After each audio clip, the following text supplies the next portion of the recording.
Hi, welcome to my channel, Stuff of Love. I'm Dr. Lori Buckley. I am a sex and relationship therapist. And one thing I know is that the best way to improve your sex life is to be able to talk about what you want in bed. Sexual communication. That's what I'm going to be talking about in this video. Do you know that the majority of people actually don't feel comfortable talking about sex? And it's such an important thing. We don't need to go into the reasons. There are many reasons why we don't. But what I'm going to say is that sexual communication not only is sexy, because it is, and I'm going to let you know how you can make it a bit sexier, but it's also really essential to be able to have a great sexual experience. Now, when we're in a new relationship, it may not matter quite so much. We have all of the excitement and dopamine and things happening in our body that make sex more pleasurable. But as that dies down, we do need to communicate to keep sex exciting, to keep it passionate, and not only that, to make it better and better and better with time. So one of the easiest ways I find for couples to be able to communicate about sex is one, maybe when they're not in the bedroom, maybe at dinner, to have some fun, exciting conversations. What's some of the best sexual experiences you've had? That's a great question to get some really good information. Or what are some sexual fantasies that you have, or things that you'd like to try that you haven't yet tried? The best way to do that is to start with your own experience. If you can open up first, I know that takes some vulnerability, but you can start out small and let your partner or the person that you want to have sex with know some things that you like or some fantasies that you have. It makes it much easier for them to then communicate it to you.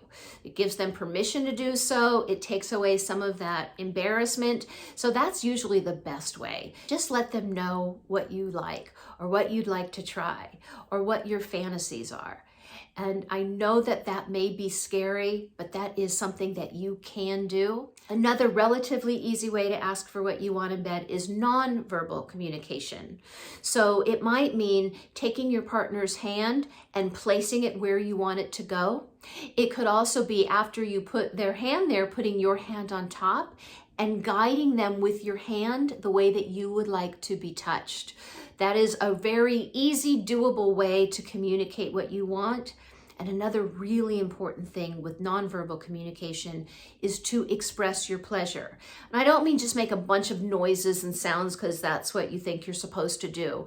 I mean authentic, sincere pleasure. If your partner is doing something that feels good, let them know.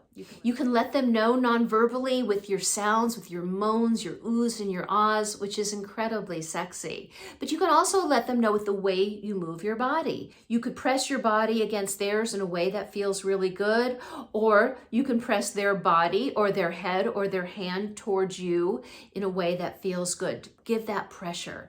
And that is easy, doable, and incredibly effective. And I'm going to say it again, it's really sexy, much sexier than not doing anything. Our partners want to know. They want to know what turns you on, what you like, what makes you happy sexually, because they want to please you. I always say the biggest turn on for a guy is a turned on woman, but you know what? A woman likes to have a turned on guy for obvious reasons as well. So these are the easy things you can do. Now let's talk about verbal communication. So I always talk about asking the either or questions. Do you like this or do you like this better? Would you like this or would you rather me do this? What feels better, this or that? Those kinds of questions are going to give you information. If you ask your partner, what do you like while you're in bed? You're not going to get too many answers. It might be, I don't know. It might be, everything feels good. It's just really too big of a question. And you don't want to ask close-ended questions, which are answers that can be answered in a yes or no. It doesn't give you enough information. The this or that, either or questions are going to work much, much better. Now, another thing you can do is after you have sex, not necessarily in the moment, but maybe the next day, or again, over dinner or breakfast, you can have some conversation. Say, what my favorite part was about our sex last night or the other night? It was when you did this. That felt so good. You want to give that information. You don't want to necessarily do a rundown right after you have sex. enjoy the afterglow, have some relaxation and some fun. But to recap the things that you like, oh man, that felt so good when you did this. What was your favorite part? What would make it better next time? What would you like to try? What would make sex even better? These are things that anybody can do, including somebody who feels very intimidated or shy about talking about sex, whether it's over dinner, nonverbal, or verbal, using these techniques. You don't want to say what you don't like. That doesn't work out so well. It's harder to say, certainly not so great to hear, and it doesn't give any information. If your partner is doing something that you don't like, I mean, if it's painful, say stop. But if it's something that just doesn't feel so good, guide them to what feels better. Let them know. They want to know.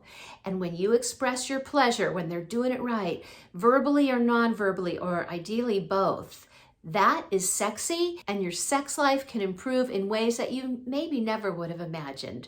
So give it a try. Give me your comments down below. I want to know what you think about sexual communication. Is this something that has been helpful for you? Is this something that you find still challenging? Do you have any questions? Please let me know.